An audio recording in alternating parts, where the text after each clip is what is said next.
Good morning students. आज हम बात करेंगे भारत के भूगोल की। भारत का भूगोल क्या है, क्यों पढ़ना है और इसके अंतर्गत हमें किन किन चीज़ों को पढ़ना है, इन सब चीज़ों के बारे में हम बात करेंगे। तो आइए आज हम भारत का भूगोल सीखते हैं। हम चाहे बच्चे हों, बड़े हों, किसी कंपटीशन की तैयारी कर रहे हों या कॉलेज में पढ़ रहे हों, यह हमारे लिए बहुत ही आवश्यक है कि हम भारत का भूगोल सीखें। यह विषय न केवल आपके एकेडमिक्स में नंबर बढ़ाने के लिए इम्पोर्टेंट है, अपितु आगामी कंपटीशंस की तैयारियों के लिए भी बहुत महत्वपूर्ण है। आप सबको पता है कि भारत विश्व का एक बहुत ही अनोखा देश है, क्योंकि विश्व के प्राचीनतम महाद्वीप अंगारा लैंड और गोंडवाना लैंड का मिलन क्षेत्र है भारत। अंगारा लैंड और गोंडवाना लैंड क्या है? आप सबको पता है कि सबसे पहले जितने भी महाद्वीप थे वो सभी महाद्वीप एक जगह पर केंद्रित थे और इसके चारों ओर एक महासागर था जो जल से भरा हुआ था। इस स्थलीय भाग को पेंजिया कहते थे और इसको हम कहते थे पेंथालासा। ठीक है, इसी पेंजिया में विखंडन होता है और विखंडन के परिणाम स्वरूप दो भाग बनते हैं। एक ऊपर वाला जो भाग था, उत्तरी भाग था, उसको कहते हैं अंगारा लैंड और दक्षिण वाले भाग को कहते हैं गोंडवाना लैंड।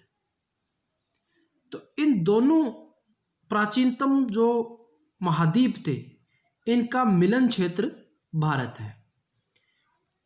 इसके साथ साथ यहाँ पर उच्चावचीय विषमताएं बहुत अधिक है, जहाँ एक तरफ बहुत ऊंचे पहाड़ हैं तो दूसरी तरफ बहुत पुराने पठार हैं, घाटियाँ एवं मैदान हैं। इसके अतिरिक्त जलवायु की दृष्टि से देखें तो भारत को युवा सूरज का देश कहा जाता है। युवा सूरज का देश कहा जाता है। क्यों कहा जाता है?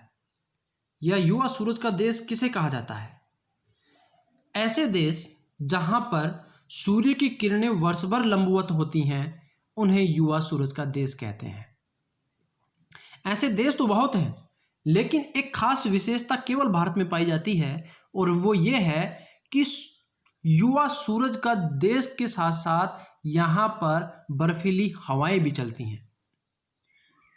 विश्व की सभी प्रकार की वनस्पतियां यहाँ पर मिलती हैं, सभी प्रकार की मृदाएं यहाँ पाई जाती हैं। यही नहीं, विश्व की हर प्रकार की प्रजातियां भारत में पाई जाती हैं। हर प्रकार के विचार, लोग एवं संस्कृतियां यहाँ पर विचरण करती हैं। इस प्रकार यह देखा जाने की बात है कि भारत भूमि पूरे विश्व को अभिव्यक्त करने का कार्य कर रही है और यही कारण है कि हमें भारत का भूगोल पढ़ना चाहिए, इसके बारे में सीखना चाहिए। तो आइए हम शुरुआत करते हैं भारत के भूगोल की। सबसे पहले हम बात कर लेते हैं कि हम भारत के भूगोल के इस पूरे पीरियड में क्या क्या चीज़ें पढ़ेंगे, कौन कौन से चैप्टर हैं इंपॉर्टेंट जिनको हमें पढ़ना है। तो सबसे पहला चैप्टर होगा आपका परिचय। परिचय में हम पढ़ेंगे लोकेशन के बारे में, हमारे देश की लोकेशन कहाँ है और इसका क्या महत्व है, क्यों एक लोकेशन जो है किसी भी देश की स्थिति को बहुत महत्वपूर्ण बनाती है, किस प्रकार से एक लोकेशन जो है, स्थिति जो है, वो किसी देश की महत्वपूर्ण कारक होती है, चाहे वह राजनीतिक रूप से हो, चाहे वह आर्थिक रूप से हो। तो लोकेशन को जानने के लिए हमें पढ़ना होता है अक्षांश और देशांतर के बारे में।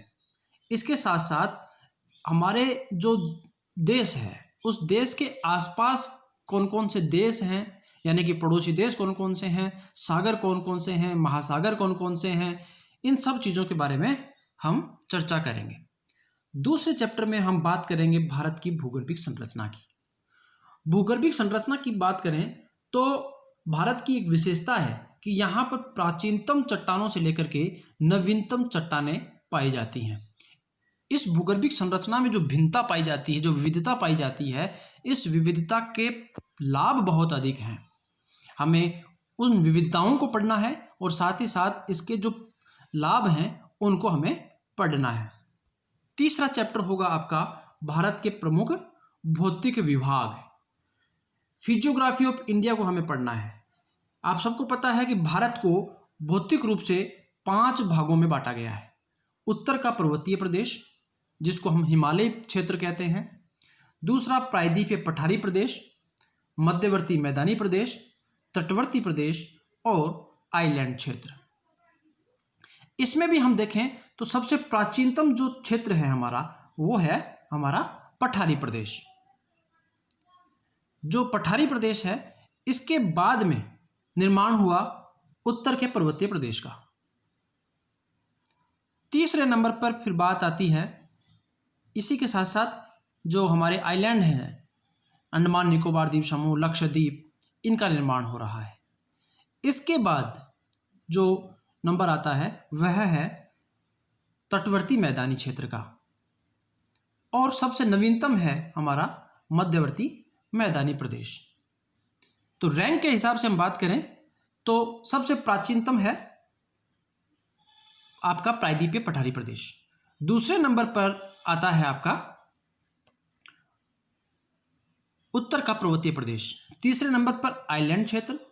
चौथे नंबर पर आता है आपका तटवर्ती क्षेत्र, और सबसे नवीनतम जो पार्ट है वो है आपका मध्यवर्ती मैदानी क्षेत्र। इन सब के बारे में हम पढ़ेंगे डिटेल में। इसके बाद हम पढ़ेंगे भारत की जलवायु के बारे में। जलवायु कैसी है, कौन कौन से कारक जलवायु के हैं और उसका प्रभाव जो है वो क्या है। इसके साथ साथ मानसून के बारे में हम पढ़ेंगे, मानसून हवाएं क्या होती हैं और ये किस प्रकार से भारत में वर्षा करने में सहायक होती हैं, इसके प्रभाव क्या हैं, इन सब चीज़ों के बारे में पढ़ेंगे। फिर हम पढ़ेंगे मृदा के बारे में। मृदा एक बहुत ही महत्वपूर्ण कारक है। किसी भी वनस्पति या फसलों के उत्पादन के लिए, उपज के लिए हमें मृदा की आवश्यकता होती है। तो आप सबको पता है कि भारत में विभिन्न प्रकार की मृदाएं पाई जाती हैं। दुनिया की लगभग हर प्रकार की मृदा जो है भारत में पाई जाती है। इन सारी विभिन्नताओं को हम एक साथ एक ही चैप्टर में कंप्लीट करेंगे। फिर इसके बाद हम पढ़ेंगे पर्यावरण के बारे में और वनस्पति के बारे में, और अंत में हम पढ़ेंगे संसाधनों के बारे में। संसाधनों में हम बात करें तो खनिज संसाधन पढ़ेंगे, जल संसाधन पढ़ेंगे, मानव संसाधन पढ़ेंगे और ऊर्जा संसाधन पढ़ेंगे।